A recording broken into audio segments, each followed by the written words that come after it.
Screen नहीं दिखाई दे रहा है किसी को? अच्छा ठीक। दिख रहा है। जिसको नहीं दिखाई दे रहा है वो किताब दिख रहा है। जिसको नहीं दिख रहा है बेटा वो बुक ओपन कर ले, ठीक है? बुक से ही पढ़ेंगे, ठीक? देखो आज बेटा हम जो चैप्टर नया पढ़ेंगे उसका नाम है अपूर्व अनुभव। ठीक, क्या नाम है उसका? अपूर्व अनुभव। और इसके लेखक हैं और अपूर्व अनुभव। हाँ, और इसके लेखक कौन है?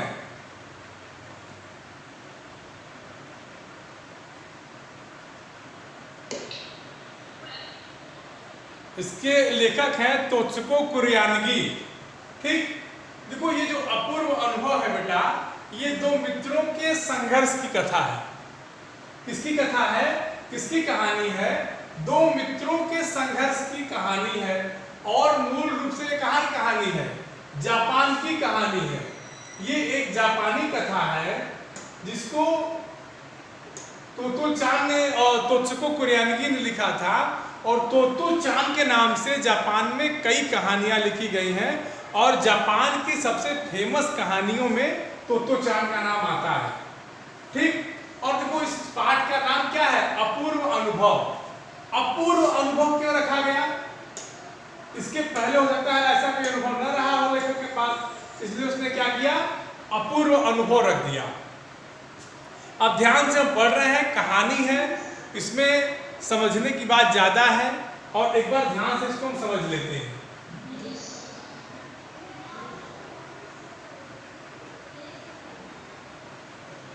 करें कि सभागार में शिविर लगने के 2 दिन बाद तोतो चान के लिए एक बड़ा साहस करने का दिन आया। इस दिन उसे यासुकी चान से मिलना था। इस भेद का पता न तो तोतो चान के माता पिता को था न ही यासुकी चान को। उसने यासुकी चान को अपने पेड़ पर चढ़ने का न्योता दिया था। देखो अब इसको समझते चलते हैं एक पैराग्राफ को। एक सभागार है, कॉन्फ्रेंस हॉल। ठीक, इसमें कैंप लगा था और कैंप में तोतो चान और यासुकी चान दो मित्र हैं। देखो यहाँ लिखा, मैंने अंडरलाइन किया है। इन दोनों को एक दिन मिलना था और हुआ क्या था कि जब दोनों को मिलना है तो इसका तो भेद माने इसका रहस्य न तोतो चान के माता पिता को था न यासुकी चान को। और यासुकी चान जो था उसने तोतो चान को अपने पेड़ पर चढ़ने का न्योता दिया था। मतलब उसने इनवाइट किया था तोतो चान को, किसने? यासुकी चान ने, कि आना है और मेरे पेड़ पे चढ़ना है। देखो कितना गजब का न्योता है। पहले लोग पूरी खाने का न्योता देते हैं ना, ये क्या कर रहा है? पेड़ पे चढ़ने का न्योता दे रहा है। अच्छा क्यों दे रहा है इसको हम लोग कहानी में देखेंगे। तो में हर एक बच्चा बाग के एक एक पेड़ को अपने खुद के चढ़ने का पेड़ मानता था। तोमोए में हर एक बच्चा माने वो जो जगह थी वहां एक एक बच्चा जितने भी पेड़ वहां बगीचे में थे और जिस पे चढ़ जाता था उसको अपना पेड़ वो मान लेता था। तोतो चान का पेड़ मैदान के बाहरी हिस्से में कोहन बुत्सु जाने वाली सड़क के पास था। और जो तोतो चान जिस पेड़ पे चढ़ता था उसका पेड़ कहाँ था? बाहर था। और सड़क के बाहरी हिस्से सड़क के पास था। और वो सड़क कहाँ जाती थी? कोहन बुत्सु। कोहन बुत्सु एक जगह का नाम है, जैसे हमारे तुम्हारे यहाँ प्रयागराज है, दिल्ली है, वैसे कोहन बुत्सु एक जगह का नाम है। ठीक, बड़ा सा पेड़ था।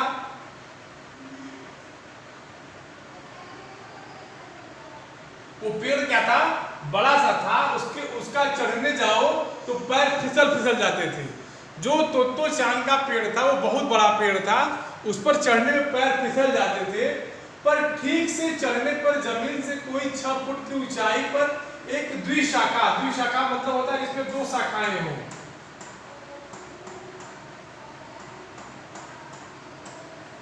कहते हैं कि जमीन पर चढ़ने से 6 फुट की ऊंचाई पर था। और लेकिन क्या था कि जब उस पर आप चढ़ जाए तो उसमें 2 शाखाएं निकली हुई थी और बिल्कुल उसका जो पेड़ था सबसे अलग था। झूले की तरह आरामदेह जगह थी। यहाँ तोतो चान अक्सर खाने की छुट्टी ही छुट्टी के समय या स्कूल के बाद ऊपर चढ़ी मिलती।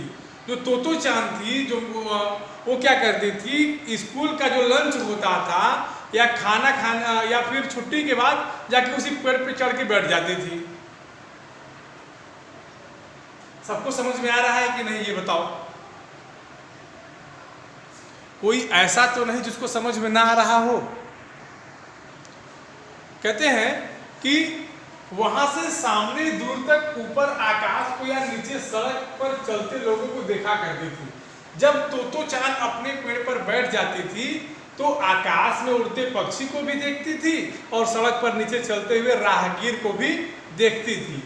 फिर बच्चे अपने अपने पेड़ को निजी संपत्ति मानते थे। मतलब बच्चे जिस पेड़ पे बैठ जाते थे उसको अपनी अपनी क्या करते थे, अपनी संपत्ति, वो कि वो पेड़ मेरा है, इस पे किसी का अधिकार नहीं है। किसी दूसरे के पेड़ पर चढ़ना हो तो उससे पहले पूरी शिष्टता से माफ कीजिए क्या मैं अंदर आ जाऊं पूछना पड़ता था। देखो बच्चों में एक और भावना थी, जब वो खेलते थे और जब एक दूसरे के पेड़ पे वो चढ़ना कम पसंद करते थे और जब कभी एक दूसरे के पेड़ पर वो चढ़ना चाहते थे तो आपस में शिष्टता से, माने अच्छी आदत से या आचरणपूर्ण तरीके से पूछते थे कि क्या मैं अंदर आ जाऊं। जैसे आप लोग किसी क्लासरूम में अंदर आते हो बेटा तो आप लोग पूछते हो ना, मे आई कम इन सर। तो ठीक उसी तरह से जो तोतो चान थी वो क्या करती थी, वो पूछती थी सर क्या मैं अंदर आ जाऊं। या जो बच्चे थे वो एक दूसरे के पेड़ पर जाने के लिए एक दूसरे से पूछते थे सर क्या मैं अंदर आ जाऊं। ठीक, इसके बाद क्या है कि यासुकी चान को पोलियो था। अब देखो यासुकी चान को क्या था, पोलियो था। पोलियो एक रोग होता है बेटा जिसमें शरीर के नीचे का हिस्सा अक्सर विकार आ जाता है, आदमी चल नहीं पाता। यासुकी चान और तोतो चान दो मित्र थे। तोतो चान की बात हो गई, उसका पेड़ था। अब यासुकी चान की बात क्या है कि यासुकी चान को क्या था, पोलियो था, इसलिए वह न किसी पेड़ पर चढ़ पाता था और न किसी पेड़ को निजी संपत्ति मानता था। भाई सीधी सीधी बात है, अगर जब पेड़ पे आप चढ़ोगे नहीं तो किसी को अपनी संपत्ति कैसे मानोगे। अतः तोतो चान ने उसे अपने पेड़ पर आमंत्रित किया था। अब देखो मामला क्या है, तोतो चान और यासुकी चान दोनों मित्र हैं और दोनों मित्रों में से यासुकी चान को पोलियो है, पेड़ पे नहीं चढ़ पाता है। तो फिर क्या होता है कि उसका मित्र जो है तोतो चान, वो क्या करता है कि वो यासुकी चान को अपने पेड़ पर, जो उसका पेड़ सड़क के बाहर कोहनबोत्सुक जाने वाली सड़क के किनारे था, उस पे चढ़ने के लिए आमंत्रित करता है कि आओ और मेरे पेड़ पर चढ़ो। पर यह बात उन्होंने किसी से नहीं कही क्योंकि अगर बड़े सुनते तो जरूर डांटते। देखो सही बात है, अगर आप किसी बच्चे को पोलियो हुआ है और आप उसे कहो पेड़ पर चढ़े तो कोई भी डांट देगा, सीधी सीधी बात है। तो इसी डर के मारे जो तोतो चान था उसने नहीं कहा। घर से निकलते समय तोतो चान ने माँ से कहा कि वह यासुकी चान के घर डेनेनचोकू जा रही है। चूंकि वह झूठ बोल रही थी इसलिए माँ की आंखों में नहीं झांका, वह अपनी नजरें जूतों के फीते पर ही गड़ाए रही। राकी उसके पीछे पीछे स्टेशन तक आया। जाने से पहले उसने सच बताए बिना तोतो चान से रहा नहीं गया। यासुकी चान आज आमंत्रित किया था तोतो चान ने यासुकी चान को, और अपनी माँ से झूठ बोल के वो जा रहा था कि मैं अपने मित्र डेनेनचोकू के घर जा रहा हूँ। और चूंकि माँ से वो झूठ बोल रहा था तो झूठ बोलने वाला बेटा कभी आंख से आंख मिला के बात नहीं कर पाता। वो कभी भी आपसे अगर वो झूठ बोलेगा तो आंख से आंख मिला के बात नहीं करेगा। तो वही बात यासुकी चान तोतो चान की थी। वह उसके पीछे राकी था, वो स्टेशन तक आया, लेकिन जाने से पहले उसने तोतो चान ने उसको सब बात बता दिया कि मैं यहाँ जा रहा हूँ। उसने बताया कि मैं यासुकी चान को पेड़ पर चढ़ने देने वाली हूँ। जब तोतो चान स्कूल पहुंची तो रेल के आसपास, उसके गले के आसपास हवा में उड़ रहा था। तो उसका स्कूल एक रेल की तरह था, तो उसका जो रेल पास था उसके गले में मुझे आई कार्ड नहीं लटकता है, हवा में उड़ता है, तो उड़ रहा था। गर्मी की छुट्टियों का कांड सब सुना था। गर्मी की छुट्टी पड़ रही थी, स्कूल बंद थे उसके, और स्कूल के आसपास उसका पेड़ था। यासुकी चान उससे कुल जमा 1 ही वर्ष बड़ा था, पर तोतो चान को अपने से बहुत बड़ा लगता था। जो यासुकी चान था वो तोतो चान से मात्र 1 ही वर्ष बड़ा था। अब दोनों मित्र मिल गए हैं। तोतो चान एकदम उत्तेजित है, ठीक। दोनों कुछ ऐसा करने वाले थे जिसका भेद किसी को पता नहीं था। उल्लास में ठिठिया कर हंसने लगी, यासुकी चान भी हंसने लगा। अब देखो दोनों मित्र मिल गए हैं, उनका अपना मिशन है कि आज यासुकी चान पेड़ पर चढ़ेगा, और पेड़ पर चढ़ेगा तो उसको तोतो चान चढ़ाएगा। इसी में सब सोच के अपना मगन है, मस्त है। इसके बाद तोतो चान यासुकी चान को अपने पेड़ की ओर ले गई, और उसके बाद वह तुरंत चौकीदार के छप्पर की ओर भागी। जैसा उसने रात में ही तय कर लिया था, वहां से एक सीढ़ी घसीटती हुई लाई, उसे तने के सहारे ऐसे लगाया जिससे वह द्विशाखा तक पहुंच जाए। वह कुर्सी से ऊपर चढ़ी और सीढ़ी के किनारे को पकड़ लिया। तब उसने पुकारा, ठीक है, अब ऊपर चढ़ने की कोशिश करो। तोतो चान यासुकी चान को बेटा चढ़ाना तो ऊपर चाहता था, और पूरी प्लानिंग भी कर लिया था कि कैसे चढ़ाना है। तो उसने क्या किया कि एक सीढ़ी लेके आया और उसे तना, पेड़ में तना होता है, तो तने के सहारे उसको ऐसे लगा दिया था कि जिससे पेड़ में जो द्विशाखा थी उस वहाँ तक सीढ़ी पहुँच जाए, और यासुकी चान जो है उस पर चढ़ के पेड़ पे चढ़ जाए। और कहा कि अब चढ़ने की कोशिश करो। तोतो चान ने यासुकी चान से कहा कि अब चढ़ने की कोशिश करो। अब चूंकि यासुकी चान को पोलियो न है, अब कहते हैं कि यासुकी चान के हाथ पर इतने कमजोर थे कि वह पहली सीढ़ी पर बिना सहारे चढ़ नहीं पाया। इस पर तोतो चान नीचे उतर आई और यासुकी चान को पीछे से धकियाने लगी, पर तोतो चान थी छोटी और नाजुक सी, इससे अधिक सहायता क्या करती। यासुकी चान ने अपना पैर सीढ़ी पर से हटा लिया और हताशा से सिर झुकाकर खड़ा हो गया। तोतो चान को पहली बार लगा कि काम उतना आसान नहीं है, वो जितना वह सोचे बैठी थी। अब क्या वह करे वह। अब देखो एक नया मैटर आ गया। तोतो चान चढ़ के बैठ गई थी और सीढ़ी लगा दी थी, और यासुकी चान से कह रहे थे कि अब तुम चढ़ने का प्रयास करो। अब यासुकी चान को पोलियो है, जो आदमी चल नहीं सकता वो सीढ़ी क्या चढ़ेगा, एकदम सीधी सीधी बात है। अब जब उसको लगा कि ये चढ़ नहीं पाएगी तो वो नीचे उतर आई और फिर उसको धक्का देने लगी, चलो तुम मैं चढ़ा रही हूँ। लेकिन जब जान ही नहीं है हाथ पाँव में तो कितना हाथ पैर उठेगा। अंत में वो सोचने लगी अब क्या करें।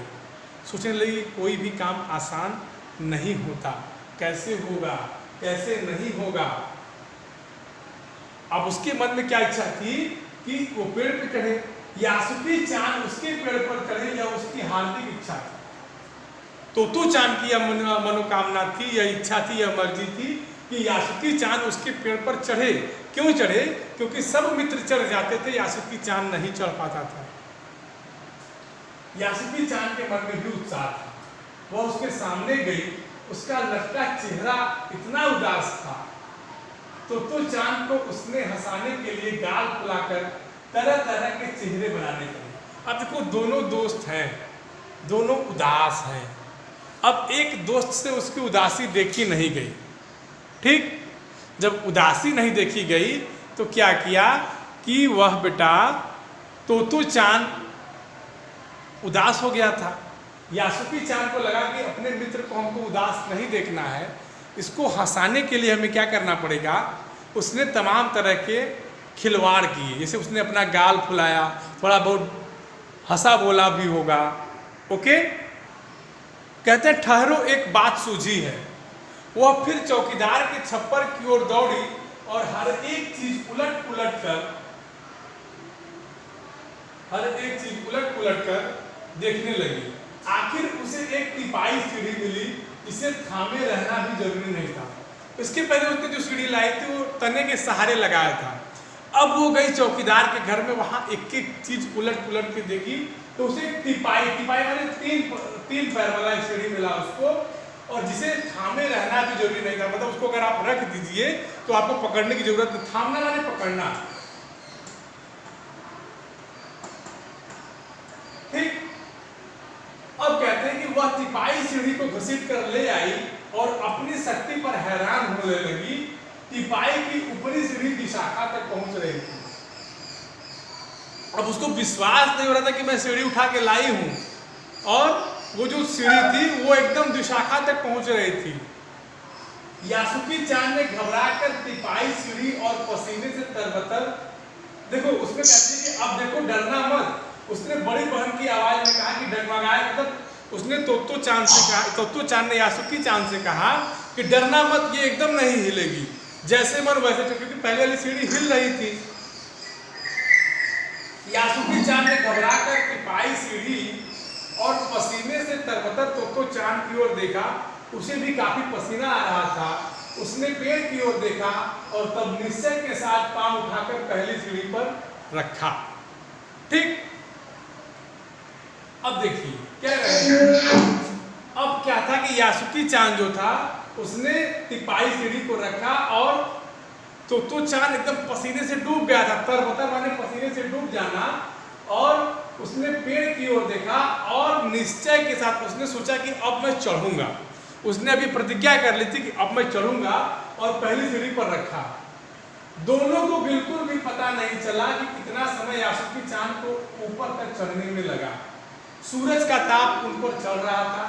दोनों का ध्यान यासुकी चान को ऊपर तक पहुंचने में रमा था। तो वो सूरज और तोतो चान दोनों का ध्यान कहाँ था? यासुकी चान ऊपर पहुंच जाए। वो पेड़ पर बैठाना चाहती थी। कौन? तोतो चान। तोतो चान नीचे से उसका एक एक पैर सीढ़ी पे धरने में मदद करती थी। अपने सिर से वह उसके पिछले हिस्से को भी स्थिर करती रही। देखो दो मित्रों में क्या प्रेम है, क्या मित्रता है, इसका उदाहरण देखो। यहाँ एक के पैर में पोलियो है और दूसरा ठीक है। दोनों को चढ़ाना है, दोनों, इसके एक को चढ़ाना है और एक को चढ़वाना है। इन केन प्रकारेण अपने मित्र को, जिसका मित्र चल तक नहीं पाता, उससे उसका एक मित्र सीढ़ी चढ़ा रहा है और अपने कंधे पे अपने सर के बल से उसके पैर को धक्का देके उसको सीढ़ी पे चढ़ा रहा है। इसका एक पैर जहाँ डगमगा रहा था वहाँ उसको स्थिर कर लेता और धीरे धीरे करके उसको वो चढ़ा रही है। देखो क्या मित्रों में प्रेम है, क्या मित्रता है। दो मित्रों का संघर्ष है।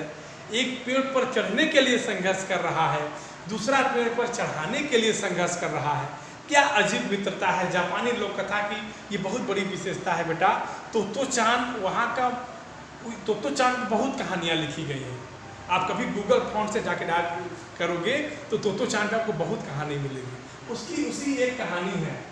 ठीक, यासुकी चान पूरी शक्ति के साथ जूझ रहा था, आखिर वह ऊपर पहुंच गया। अब देखो वही बात है कि हारिए न हिम्मत, बिसारिए न हरि नाम। कोई भी ऐसा काम हो जो दुनिया में आपसे न हो पाए, यासुकी चान ने कर दिखलाया। कर क्या दिखलाया कि वह पूरी शक्ति के साथ जूझ रहा था और आखिर ऊपर पहुंच गया। ऊपर पहुंच गया का मतलब क्या होता है कि अब वह जो था पेड़ की द्विशाखा तक पहुंच गया था। कौन? यासुकी चान। हुर्रे! पर उसे अचानक सारी मेहनत बेकार लगने लगी। तोतो चान सीढ़ी पर से छलांग लगाकर द्विशाखा पर पहुंच गई, पर यासुकी चान को सीढ़ी से पेड़ पर लाने की हर कोशिश बेकार रही। अब देखो, अब उसको लगा कि अरे तो यासुकी चान तो चढ़ ही नहीं पा रही है। अब क्या करें? यासुकी चान सीढ़ी थामे तोतो चान की ओर ताकने लगा। तोतो चान को रुलाई छूटने को हुई। जब बार बार वो प्रयास कर रहा है और वो चढ़ नहीं पा रही है, तो एक मित्र है उसके अंदर संवेदना जाग जाती है एक मित्र के प्रति। वो उसके अंदर रोने, पहले तो वो चिंता में थी, दूसरी सीढ़ी लाती है, दूसरी सीढ़ी में जब काम नहीं कर पाती है तो वो रोने को उसका मन रोने लगता है, या कह लो कि उसका मन रुआंसा हो जाता है कि मैं क्या करूं, मैं इतना मेहनत कर रहा हूं लेकिन मेरा मित्र जो है चल नहीं पा रहा है। उसको रुलाई छूटने को होती है। उसने क्या करता है,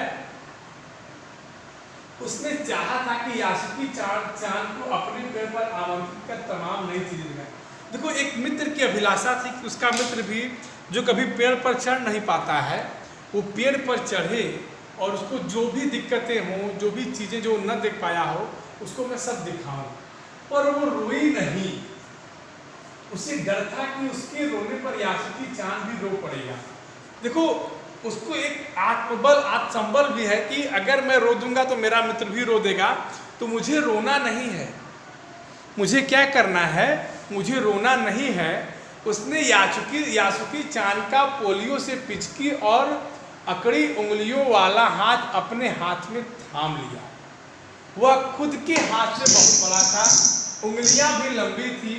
देर तक तोतो चांद उसका हाथ थामे रही, तब बोली, तुम लेट जाओ, तुम पेड़ पर, मैं तुम्हें पेड़ पर खींचने की कोशिश करती हूँ।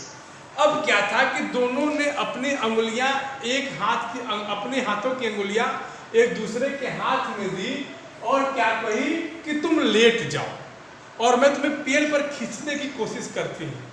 किसने कहा? तोतो चांद ने कहा। किससे कहा? यासुकी चांद से कहा। उस समय द्विशाखा पर खड़ी तोतो चांद द्वारा यासुकी चांद को पेड़ की ओर खींचते अगर कोई बड़ा देखता तो जरूर डर के मारे चीख उठता। अब किसी को भी अगर आप पेड़ पे ऐसे खींचो तो कोई भी डर के देख के डर जाएगा और चिल्लाने लगेगा कि क्या कर रहे हो, मूर्ख हो गए हो। लेकिन उसे वे सच में जोखिम उठाते ही दिखाई देते। भाई बात सही है कि अगर किसी को कोई पेड़ पर पीठ के सहारे खींचे तो जाकर पीठ पे चोट आ जाएगी, तो हर कोई रोकेगा।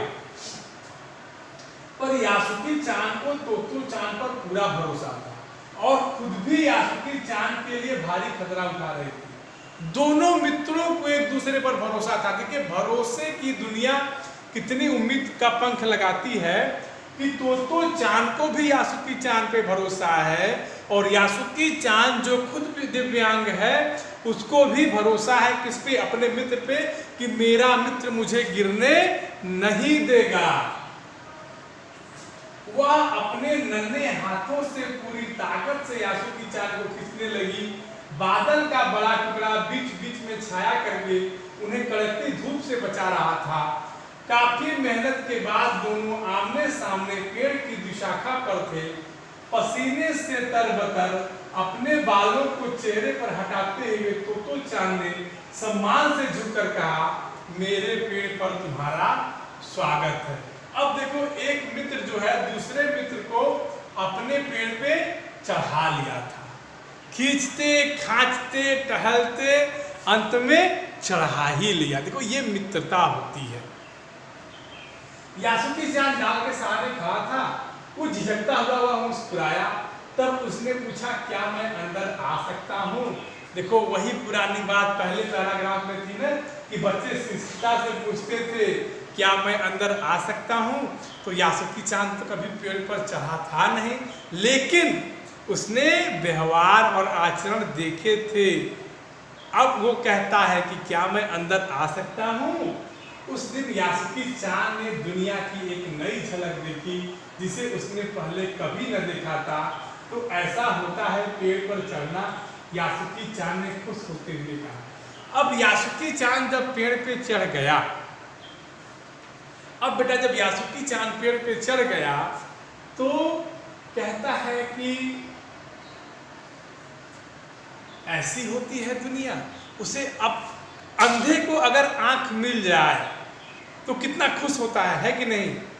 यही बात यहाँ है कि जब जिसने कभी पेड़ पर चढ़ा ही नहीं और अगर वो पेड़ पर चढ़ जाता है, अगर वो पेड़ पे चढ़ जाता है और उसको दुनिया दिखाई देती है तो यही न कहेगा कि क्या वास्तव में ऐसी होती है दुनिया। अगर कोई लंगड़ा व्यक्ति है, अंधा व्यक्ति है, उनको आंख और पैर मिल जाए और वो दुनिया चल के देखने लगे तो वास्तव में खुश होंगे। तो वही बात बेटा यासुकी चांद के साथ थी। बड़ी देर तक बैठे बैठे वे इधर उधर की गप्पे लड़ाते रहे। गप्पे लड़ाना माने आपस में बातचीत करना। कहते मेरी बहन अमेरिका में है, उसने बताया वहां एक चीज होती है टेलीविजन। यासुकी चांद उमंग से भरा बता रहा था। वह कहती है जब वह जापान में आ जाएगा तो हम घर बैठे बैठे ही सुमो कुश्ती देख सकेंगे। कहती है टेलीविजन एक डिब्बे जैसा होता है। अब दोनों बैठ के बता रहे हैं। यासुकी चान कह रहा है कि मेरी एक बहन अमेरिका में है, बताती है कि वहाँ टेलीविज़न है, टीवी है। और जब वो टीवी जापान, उस समय तो जापान में टीवी नहीं थी। इस लाइन का मतलब है कि जापान में उस समय टीवी नहीं रही होगी। तो कहते हैं कि जब वो टीवी जापान में आ जाएगी तो हम घर बैठे बैठे क्या करेंगे, सुमो की कुश्ती देखेंगे। और टेलीविज़न, कहते हैं कि टेलीविज़न एक डिब्बे जैसा होता है। अब तो टेलीविज़न के कई रूप आ गए हैं, लेकिन पहले टेलीविज़न डिब्बा की तरह ही होता था। तो चान उस समय को यह न समझ पाई कि यासुकी चान के लिए जो कहीं भी दूर तक चल नहीं सकता था, घर बैठे चीजों को देख लेने की क्या अर्थ हो। तो चान को ये बात समझ में नहीं है। उसने कहा कि जो आदमी देख नहीं सकता दूर तक जाके दुनिया को, उसके लिए घर बैठ के देखने से क्या मतलब है। कहते सुमो, ये बोला ना सुमो कुश्ती देख सकेंगे। सुमो जापान के पहलवान होते हैं, मोटे मोटे, उनकी कुश्ती होती है, ठीक। हाँ, तो वह यही सोचती रही कि सुमो पहलवान घर में रखे किसी डिब्बे में कैसे समा जाएंगे, तो कितनी बड़ी बात है। अब वो सोचती थी कि सुमो पहलवान जो इतने मोटे मोटे होते हैं, कि छोटे से डिब्बे में कैसे आ जाएंगे कि ये देख लेगा। सुमो पहलवान कुश्ती कैसे देख लेंगे, क्योंकि पता तो है नहीं, बच्चे हैं। तो बच्चों की भावनाएं, जिज्ञासाएं जो होती हैं ज़्यादा होती हैं। उनका आकार तो बड़ा होता है, पर बात उससे बड़ी लुभावनी लगी। उसे लगा कि इतने मोटे मोटे होते हैं, इतने बड़े होते हैं, तो उसे बात में थोड़ा मजा आया। लुभावनी लगना माने मज़ेदार लगना। उन दिनों टेलीविज़न के बारे में कोई नहीं जानता था। पहले यासुकी चान ने ही तोतो चान को उसके बारे में बताया था। टेलीविज़न के बारे में तोतो चान को यासुकी चान ने बताया था। सबसे पहले पेड़ मानो गीत गा रहे थे और दोनों बेहद खुश थे। यासुकी चान के लिए पेड़ पर चढ़ने का यह पहला और अंतिम मौका था। कहते हैं कि पेड़ पर चढ़कर दोनों खुश थे, और यासुकी चान पेड़ पर पहली और अंतिम बार चढ़ा था, क्योंकि इतनी मशक्कत से चढ़ा था कि उसे बार बार चढ़ा पाना संभव नहीं था। बेटा ये बताओ, सबको क्लियर हो गया कि नहीं हो गया, समझ में आ गया? ठीक है। इसमें कुछ इसमें कहानी है, कहानी मैंने बता दिया। एक बार इसे अगर आप अपने से पढ़ लेते हैं तो चीजें आपको अच्छे से समझ में आ जाएंगी। घबराने की कोई बात नहीं है, परेशान होने की कोई बात नहीं है। Okay okay sir. ओके बेटा, ओके सर। अब देखिए इसको क्या होता है वो सब सकते हैं क्या बेटा? मैम सर मेरा पहले क्वेश्चन आंसर को क्वेश्चन आंसर भेज सकते हो? आज भेज देंगे बेटा, इसका प्रश्न उत्तर मैं आज भेज दूंगा, निश्चित भेज दूंगा। ठीक, देखो प्रश्न है यासुकी चान को अपने पेड़ पर चढ़ाने के लिए तोतो चान ने अथक प्रयास क्यों किया? क्योंकि वो उसको दुनिया दिखाना चाहता था। ठीक, यस सर। अब बेटा बताओ कि इस पार्ट में किसी को कोई अगर दिक्कत हो तो हमसे बताओ, एकदम जहां जिसको जो भी दिक्कत समझ में आए पूरा पूछो, जहां भी जिसको अगर समझ में आ गया है तो बेटा ये बताओ कि जितना मैंने पढ़ा दिया है उसमें से किसी कोई प्रॉब्लम है?